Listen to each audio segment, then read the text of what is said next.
Bonjour et bienvenue sur le podcast Éclosion. Dans ce deuxième épisode, j'avais envie de partager avec vous un sujet qui me tient à cœur. L'ancrage et l'alignement. Qu'est-ce que l'ancrage ? Un terme que l'on entend souvent lorsque l'on commence à s'ouvrir à une forme de quête de soi, existentielle ou spirituelle. Mais en quoi cet ancrage est-il essentiel ? Et surtout, comment sait-on que notre ancrage est bon ? Et quelles difficultés rencontrons-nous lorsque l'ancrage n'est pas suffisant ? Je m'appelle Tiffany, je suis coach en métamorphose et thérapeute holistique.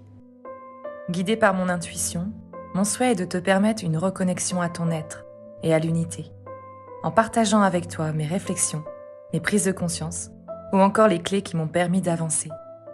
Explorer de nouvelles pistes ensemble pour être de plus en plus conscients de notre plein potentiel, afin de transformer notre vie. Semer quelques graines, inspirer les autres à oser briller, à être authentique, faire rayonner notre être au quotidien en exprimant notre vérité et en transformant notre réalité. Éclosion, un podcast qui t'invite à une reconnexion et à une réelle transformation.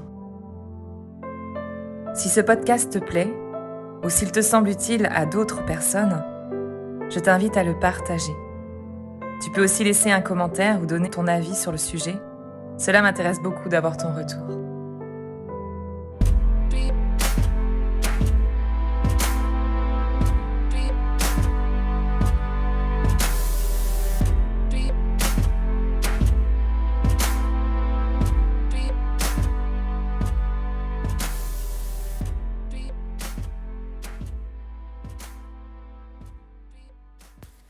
Bonjour à tous, je suis très heureuse de vous retrouver pour ce deuxième épisode sur le thème de l'ancrage et de l'alignement. L'ancrage, pour moi, est une notion essentielle, surtout lorsque l'on commence à se tourner dans une quête intérieure, une quête de soi ou une quête spirituelle. L'ancrage, c'est les fondations sur lesquelles repose toute notre vie. Et c'est justement en ça que c'est essentiel. Lorsque notre ancrage n'est pas solide, les fondations sont instables. Le socle sur lequel on repose est totalement instable. Du coup, cela crée des doutes. Cela peut créer aussi le risque que tout s'effondre à n'importe quel moment. On peut même avoir l'impression de subir sa vie. Alors qu'à l'inverse, lorsque les fondations sont solides, on a cette force pour traverser les difficultés, pour profiter, pour s'affirmer, pour créer vraiment une vie qui nous correspond, qui nous permet de nous épanouir et qui a du sens. L'ancrage, c'est notre connexion à la terre, notre connexion à la vie. On parle d'ailleurs souvent d'enracinement. Et ça vous fera peut-être penser à un exemple qu'on donne souvent, l'exemple de l'arbre et de ses racines. Un arbre qui n'a pas de racines solides, qui n'a pas ses racines ancrées réellement dans la terre, nourries d'une façon saine, ne pourra pas grandir et s'épanouir. Et du coup, cet enracinement, finalement, c'est vraiment notre capacité à expérimenter pleinement les aspects matériels et physiques de la vie. Cet arbre, grâce à ses racines, va pouvoir se matérialiser dans la matière, il va pouvoir exister, grandir, évoluer. Et nous, c'est la même chose. Par notre ancrage, par cet enracinement, on va pouvoir grandir et évoluer dans la vie.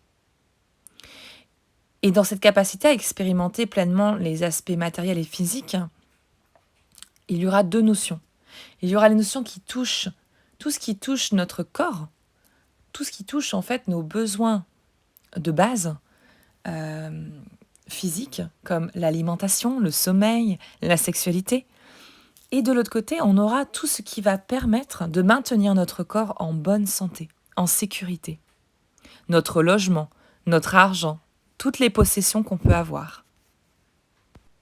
L'ancrage a un réel impact sur notre vie, un impact sur différents plans, que ce soit physique, énergétique, émotionnel ou mental. Et d'ailleurs, lorsque l'on a un ancrage qui n'est pas OK, qui n'est pas très bon, on peut avoir différents signes, symptômes qui vont nous le montrer. Par exemple, on peut vite se perdre dans nos pensées. On peut avoir la sensation de ne pas être à sa place, d'être différent des autres. On peut aussi ne pas être assez à l'écoute de son corps, avoir cette sensation d'être un peu dissocié de son corps, de ne pas incarner pleinement son corps physique. Cela peut aussi être une difficulté à trouver sa place, à trouver, pas à trouver, mais à concrétiser ses projets ou à prendre des décisions. Ça peut aussi nous donner un sentiment d'insécurité. Ça peut être aussi des personnes qui ne sont pas trop intéressées par le matériel, par l'argent, qui ont peu d'intérêt pour les activités manuelles, ou alors qui ont une instabilité dans certains domaines de leur vie, comme le professionnel, le sentimental, le financier. Du coup, être bien ancré dans sa vie va apporter de nombreuses choses positives. Ça peut nous aider déjà à accepter notre présence sur Terre, notre incarnation. Ça peut nous permettre de donner du sens à notre vie. Ça peut nous permettre aussi d'habiter notre corps et du coup d'être vraiment dans la manifestation de notre essence véritable, d'incarner notre être dans la matière, dans le corps physique. Ça peut aussi nous aider à ressentir une connexion avec la planète, favoriser un éveil spirituel ou une meilleure connaissance de soi. Je dirais aussi que l'ancrage, c'est réellement relié à l'instant présent. Et je crois que c'est une des choses les plus importantes dans l'ancrage. Revenir à l'instant présent et être conscient de tout ce que l'on peut faire dans l'instant présent. Ça peut aussi nous permettre de savoir véritablement ce que l'on veut. Dans la vie, lorsque l'on veut manifester quelque chose, un souhait, lorsque l'on veut changer sa vie, il est difficile d'avancer si on ne sait pas vraiment ce que l'on veut à l'intérieur de nous-mêmes. Et cette indécision, cette incapacité à faire des choix ou à savoir réellement ce qu'on veut, peut être un signe d'un manque d'ancrage. Le fait de travailler son ancrage, ça va aussi nous permettre d'augmenter notre taux vibratoire, de manifester du coup nos souhaits, nos rêves, de créer en fait la vie selon nos envies, nos besoins, de réaliser nos rêves et nos projets de cœur. C'est là qu'on peut voir toute l'importance de l'ancrage. Et surtout, la notion d'ancrage nous ramène essentiellement au corps. Le corps qui est la maison de notre âme. Et pour comprendre ce corps, nous devons être ce corps. Nous devons l'incarner. Et finalement, l'ancrage, ça nous permet de relier, de réconcilier l'être avec le corps, de créer un ensemble. Parce que si finalement on les différencie, on va couper nos racines, on va couper nos bases.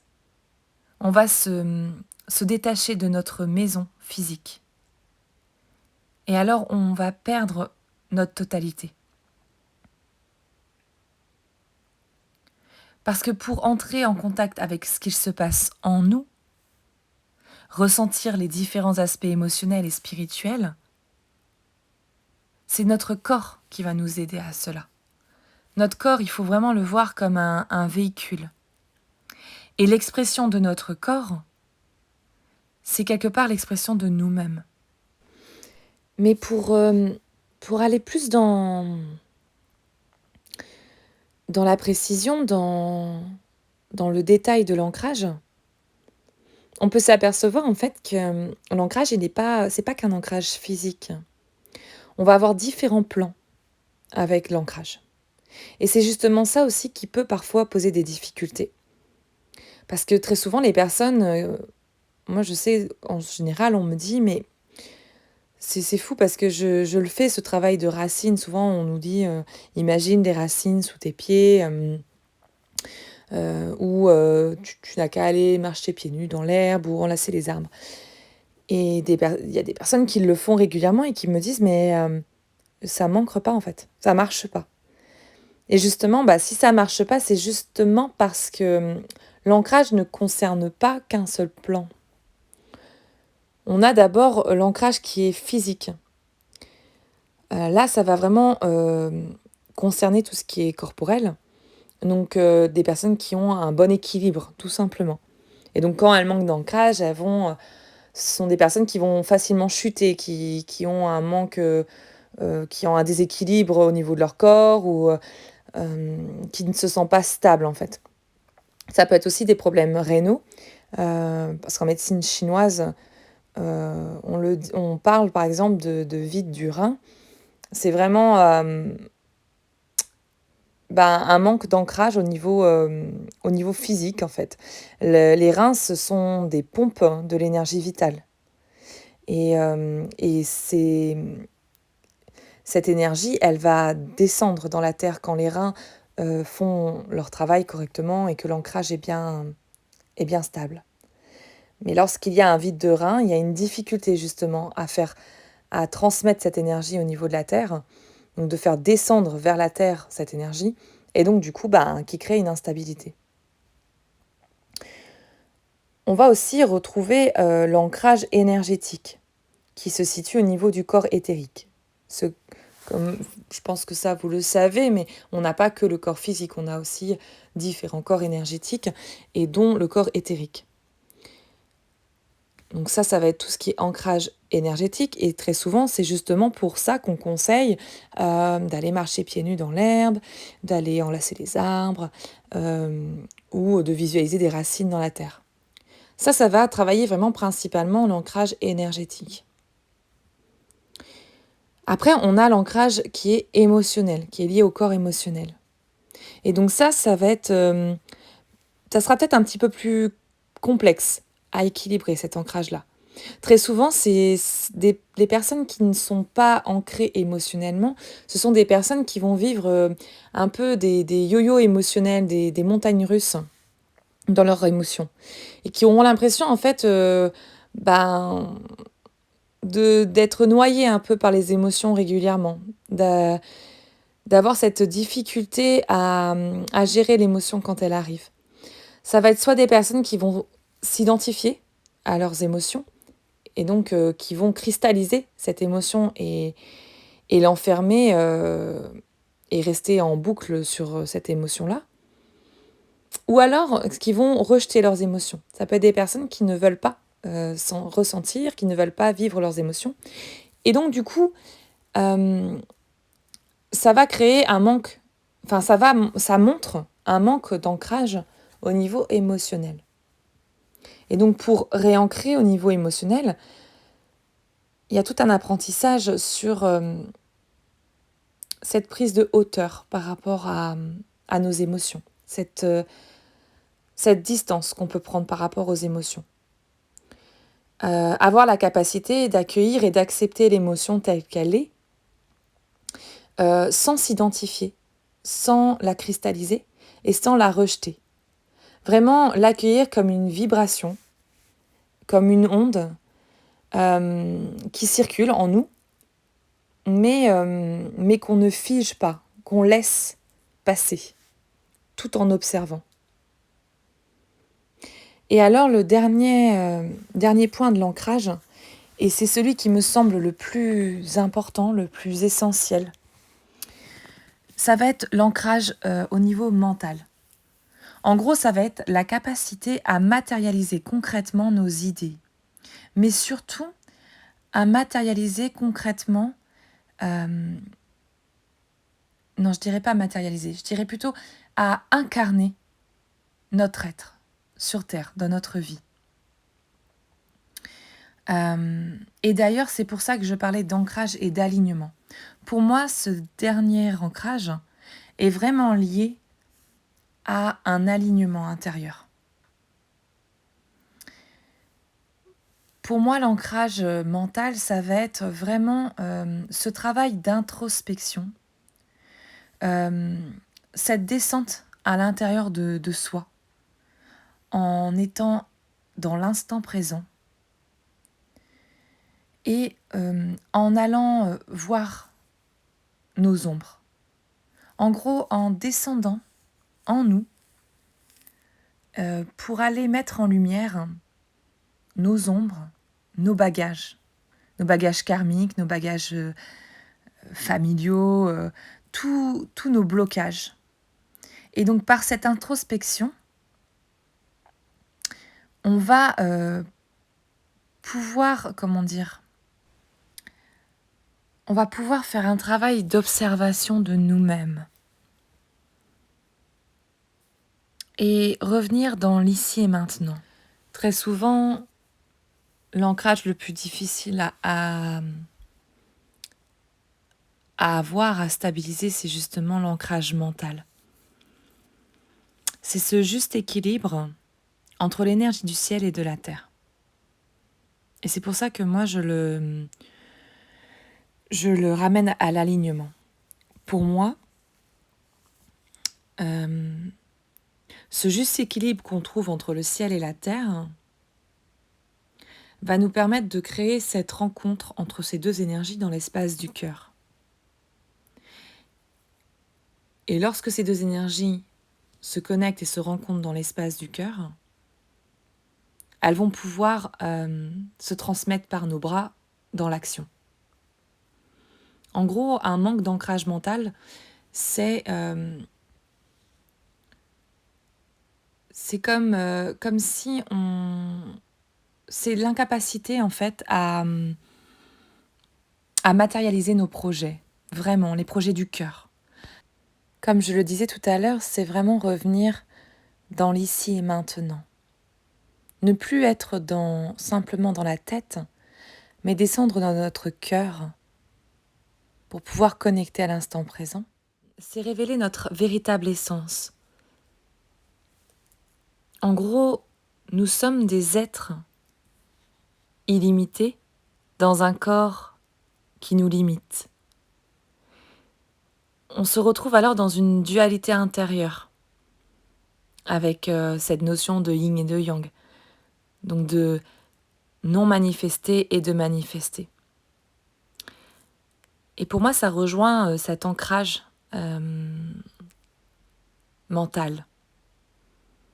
C'est de réconcilier notre être et notre corps. Et alors de connecter notre nature véritable, notre pure conscience, donc connecter les racines célestes, notre connexion au ciel, au cœur, et en parallèle, se reconnecter à la terre-mère, à la matière, à cette énergie qui est nourricière, qui est sécurisante, et donc à nourrir ses racines de la terre vers le cœur, et rejoindre ces deux énergies dans notre cœur, pour enfin les manifester dans la forme, dans la matière. Et ça, pour moi, c'est le véritable ancrage. Pour moi, le véritable ancrage, et ce sera quelque part la conclusion de ce podcast, pour moi, c'est vraiment la réalisation de l'être, la réalisation du cœur, de l'âme, la reliance permanente au divin, qui est notre racine principale, notre racine de lumière. Et c'est vraiment pour ça que je trouve que l'ancrage est une des notions essentielles lorsque l'on est dans une quête intérieure, dans une quête existentielle de qu'est-ce qu'on est venu incarner sur cette terre.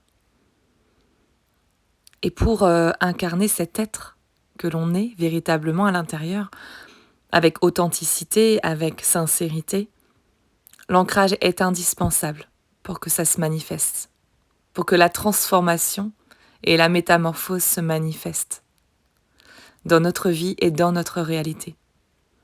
Pour moi, il est indispensable de tourner le regard à l'intérieur, d'aller à la rencontre de nous-mêmes, d'apprendre à se connaître profondément et de ne pas avoir peur justement d'aller à la rencontre de nos ombres comme de nos lumières.